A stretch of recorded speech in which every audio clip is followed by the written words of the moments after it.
Para mí es un gusto saludarlos. Mi nombre es Samuel Fernández, soy sacerdote diocesano de Santiago y trabajo en la Facultad de Teología de la Pontificia Universidad Católica de Chile en el área de Teología Patrística. Agradezco a los organizadores que me han invitado a dar este tema acerca de la sinodalidad en los primeros siglos de la Iglesia. Para comenzar, quisiera retomar brevísimamente un par de elementos que ya fueron desarrollados en el curso anterior. Los primeros pasos de la Iglesia fueron conducidos por liderazgos más bien de corte carismático, como el de Pablo, por ejemplo. Nosotros en los Hechos de los Apóstoles, en las mismas cartas de Pablo, encontramos este tipo de liderazgo que tenían muy poca estructura, ¿no es cierto? Y estaban muy movidos por el Espíritu, y de esa manera, ¿no es cierto?, la Iglesia se iba, las distintas comunidades eclesiales iban siendo conducidas. Ahora, con el paso del tiempo y la expansión del cristianismo, para salvaguardar la unidad y la continuidad, estos liderazgos carismáticos se fueron volviendo bastante problemáticos, porque era difícil reconocer quién estaba movido auténticamente por el Espíritu Santo. De esa manera, entonces, para hacer frente a esto, se van constituyendo estructuras, se va desarrollando la estructura, la institución eclesial, en función de poder guiar la Iglesia de manera adecuada. Nosotros vamos a tener algunas comunidades que centran su conducción en el Colegio de los Presbíteros, otras, en cambio, van a estar centradas más bien en el obispo. Esta última opción fue la que finalmente prevaleció en las distintas comunidades cristianas. Ahora, ¿cómo vamos a hacer el recorrido que nos toca presentar en estos 20 minutos? Uno podría pensar que el ideal sería, con nuestra definición de sínodo, sinodalidad, ir a la Iglesia antigua, reconocer e identificar los elementos que coinciden con nuestra definición y de esa manera poder tener una idea general de la sinodalidad en la Iglesia antigua. El problema es que nuestro concepto actual de sínodo y sinodalidad y nuestra propia mentalidad difiere mucho de la mentalidad de los primeros siglos y también de la concepción de sínodo y sinodalidad. Por eso lo que vamos a hacer, en cambio, es hacer un recorrido histórico por algunos hitos fundamentales que nos permitirán reconocer elementos centrales y poder descubrir algunas constantes que iluminan nuestra reflexión actual acerca de la sinodalidad en la Iglesia. ¿Cuál es el punto de partida de la actividad sinodal de la Iglesia? Naturalmente nosotros dependemos de las fuentes que tenemos, y en estas fuentes tal vez de las primeras, dejando a un lado, ¿no es cierto?, la Sagrada Escritura, pero una de las primeras expresiones de este tipo de reuniones las encontramos frente a la crisis montanista, un movimiento de corte carismático que hacía muy difícil la conducción eclesial porque se atribuía la voz del Espíritu. Frente a esta dificultad se realizan reuniones en que se discute, etcétera, pero todavía encontramos estas reuniones están centradas en una sola comunidad, en una sola comunidad eclesial. En cambio, pocos años después, ya a fines del siglo II, año 198, vamos a tener los primeros documentos que nos expresan una actividad estrictamente sinodal por el hecho de que ya son varias las comunidades que se reúnen para enfrentar en común una pregunta. Se trata, en este caso, ¿no es cierto?, de la pregunta por la fecha de la Pascua, un problema, podríamos decir, litúrgico, que aquejó mucho a la Iglesia antigua. Habían dos maneras de calcular la fecha de la Pascua, lo que daba naturalmente distintas fechas, y eso implicaba problemas, porque incluso a veces en una misma ciudad como Roma podía haber cristianos de una tradición y de otra que celebraban la misma fiesta de la Pascua, pero en fechas distintas. Para esto se convocaron reuniones en Cesarea de Palestina, en la cual ya están presentes distintas comunidades, se juntan distintas comunidades, distintas iglesias que están representadas por sus obispos. De ese modo, ¿no es cierto?, los obispos como representantes de las comunidades son el cuerpo fundamental que realiza el discernimiento acerca de cómo resolver este problema de la Pascua. Años más tarde, ¿no es cierto?, pocos años después, por ahí por el año 210, vamos a tener otra reunión en que ahora se va a enfrentar un problema teológico. Se trata de la legitimidad o ilegitimidad de un tal Noeto, de la fe de un tal Noeto, que casi no tenemos datos de su biografía, pero en Asia Menor, tal vez cerca de Esmirna, se realiza, ¿no es cierto?, una reunión en que el Colegio de los Presbíteros y también el pueblo de Dios participa en una especie de debate con Noeto en persona, y se está buscando efectivamente discernir la legitimidad o no de su doctrina. En este caso nosotros encontramos que posiblemente hay más de una comunidad involucrada y por otra parte tenemos participación del pueblo de Dios, que esto es interesante. Si uno ve históricamente la participación del pueblo de Dios, vamos a encontrar mayor presencia en el siglo III, y hasta inicios del siglo IV, y luego, ¿no es cierto?, después de cuando comienza la era constantiniana, ahí va a declinar fuertemente la participación laical y la sinodalidad se va a volver una experiencia, un procedimiento casi exclusivamente episcopal. En Asia Menor, entonces, tenemos esta otra reunión sinodal, ¿no es cierto?, en que se ve un problema de corte teológico. Algo distinto, ¿no es cierto?, vamos a tener algunas décadas después, en torno a la mitad del siglo III, el año 250, cuando después de una de las grandes persecuciones, se producen problemas que podríamos llamar disciplinares. Es decir, algunos cristianos se habían mantenido fieles en la persecución y habían sufrido las consecuencias que podían ser desde la muerte, la privación de la libertad, trabajo forzado, confiscación de bienes, etcétera. Sin embargo, otros y muchos otros, ¿no es cierto?, no habían sido fieles en la persecución y habían o apostatado o simulado apostasía, etcétera. Había muchas maneras distintas, muchas situaciones distintas. Ahora, esta variedad de dificultades implicaba, ¿no es cierto?, de que había tendencias muy diversas para resolver el problema. Desde los más rigoristas, que consideraban de que estas personas que debían quedar excluidas de la comunión eclesial o que debían repetir el bautismo, hasta otras tendencias que buscaban la manera adecuada de reintegrar a los que habían caído en la persecución a las comunidades eclesiales. Aquí nosotros nos vamos a encontrar nuevamente, ¿no es cierto?, con una gran actividad sinodal, sobre todo en el norte de África y en Roma, donde vamos a ver grandes diferencias de opiniones. Incluso una sede tan importante como Cartago, en muchos momentos va a tener una visión diferente de la que había en Roma. Entonces, por una parte tenemos cuestiones litúrgicas, por otra parte tenemos cosas teológicas, en este caso tenemos cuestiones de corte más disciplinar, que van a ser enfrentadas, ¿no es cierto?, en estas reuniones en que ya son varias las comunidades que se reúnen para poder discernir la verdad del Evangelio. Un paso fundamental en la actividad sinodal va a estar marcado por la celebración del Concilio de Nicea. Este gran concilio fue motivado, ¿no es cierto?, por la crisis arriana, que comenzó al interior de Alejandría, con el desacuerdo, ¿no es cierto?, las condenas cruzadas entre Alejandro y Arrio. Posiblemente Arrio acusó a su obispo de ir más allá de la regla de fe, y lo mismo, ¿no es cierto?, el obispo consideró de que la doctrina de Arrio era inaceptable. En este caso nosotros vamos a tener un elemento que es muy interesante. Tradicionalmente, una decisión episcopal aparecía como algo irreformable, es decir, inapelable.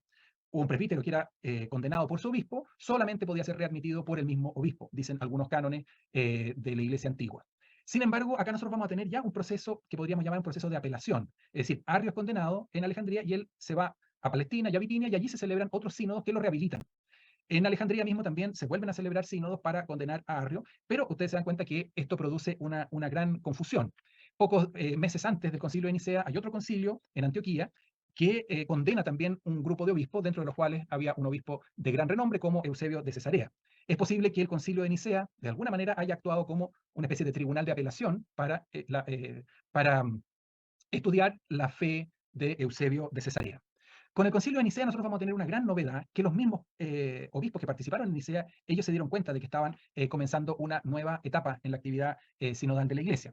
Por una parte vamos a tener la participación del poder civil. El concilio va a estar apoyado, incluso financiado, ¿no es cierto?, por el emperador, por Constantino, y no solo eso, sino que Constantino va a participar en las mismas discusiones teológicas al interior del concilio.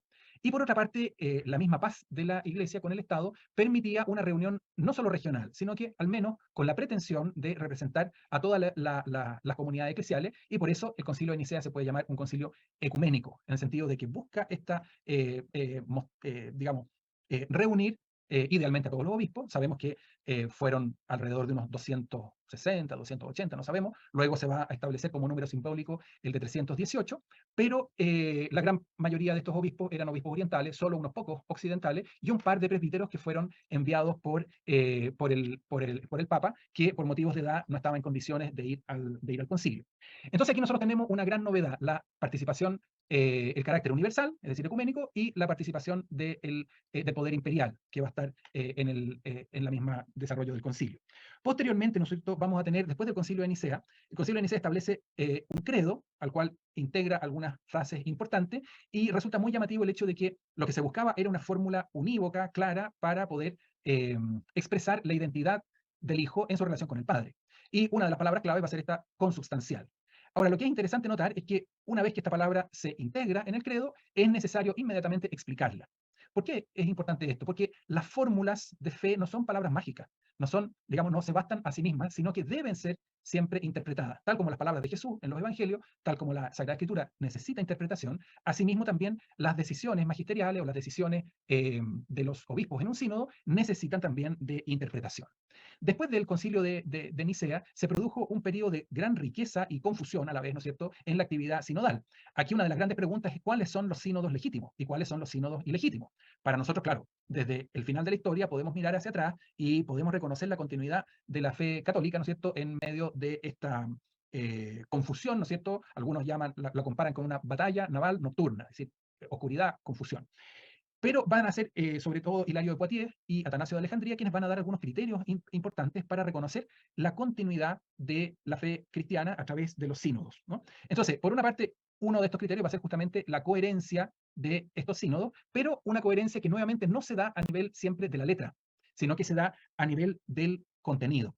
tanto Atanasio como Hilario van a decir, la verdad no reside en la lexis, ¿no es cierto?, en la letra, sino que reside en la dianoia, en la comprensión de las fórmulas teológicas, ¿no? Y ahí nuevamente tenemos el problema de la interpretación de las fórmulas sinodales. Posteriormente, esta gran actividad y complicada actividad va a culminar con el Concilio de Constantinopla del 381, en que de una manera van a poder converger dos tradiciones en una única fórmula de fe. Por otra parte, nosotros tenemos, vamos a tener la actividad que se va a producir luego en el siglo V, una vez que se había clarificado la identidad del Hijo respecto del Padre. El gran problema va a ser clarificar la identidad del Hijo respecto de nosotros, ¿no es cierto? Divinidad y humanidad. Allí nosotros vamos a tener nuevamente una profunda, muy activa y compleja también actividad sinodal. A partir del año 428, cuando estalla la crisis en Constantinopla, a propósito de la predicación de Nestorio, allí nosotros vamos a tener que en los sínodos participan los obispos, pero en el mismo debate e incluso en el inicio de la controversia hay laicos involucrados, como Eusebio de Dorileo, que posteriormente llegará a ser obispo. Pero lo que nos interesa a nosotros es reconocer de qué manera, ¿no es cierto?, entre el inicio de esta crisis, luego el 431, en que tendremos el concilio de Éfeso, y posteriormente nuevamente una seguidilla de concilio, tendremos el concilio de Calcedonia en el 451, que de una manera va a recoger la tradición anterior en sus actas. Ahí, en este caso, nosotros tenemos ampliamente documentado lo que sucedió en el sínodo. A través de sus actas, ¿no es cierto?, recoge Nicea, Constantinopla y Éfeso como concilios sobre los cuales basa la propia fe que se proclama en Calcedonia. De esa manera, ¿no es cierto?, con Calcedonia podríamos decir que se cierra una gran etapa. Incluso algunos autores posteriores del periodo patrístico todavía van a recordar Nicea, Constantinopla, Éfeso y Calcedonia. Estos 4 grandes concilios los van a comparar incluso con los 4 evangelios. Ahora, ¿qué podemos, después de este recorrido, qué podríamos decir? En primer lugar, nosotros nos encontramos con este carácter eclesial de la fe cristiana. O sea, la fe cristiana no es un hecho individual y por lo tanto requiere de los demás. Y eso se experimenta fuertemente y se manifiesta claramente en la actividad sinodal.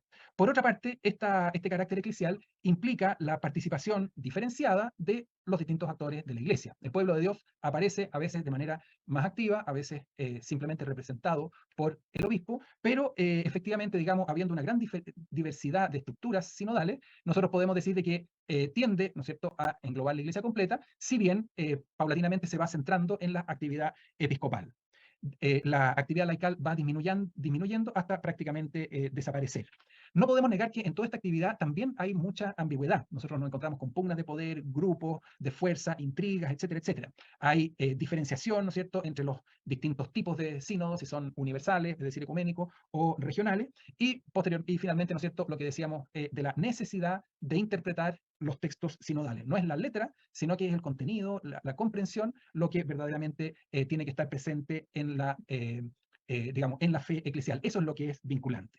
Por último, una última palabra, ¿no es cierto? Nosotros no debemos idealizar la actividad sinodal. Como decíamos, desgraciadamente no es una expresión de todo el pueblo de Dios, sino que se va concentrando en la actividad episcopal. No siempre hay una búsqueda sincera del bien y la verdad, sino que también muchas veces está mezclado con pugnas de poder, deseos de dominar, y por lo tanto, digamos, nosotros no debemos idealizar la actividad sinodal de la Iglesia antigua. Lo que sí debemos aprender de ella y pedirle también al Señor que nos ilumine para poder resolver hoy, a la luz de toda la tradición anterior, hoy de manera adecuada, fiel, legítima y creativa, los problemas que la Iglesia está enfrentando.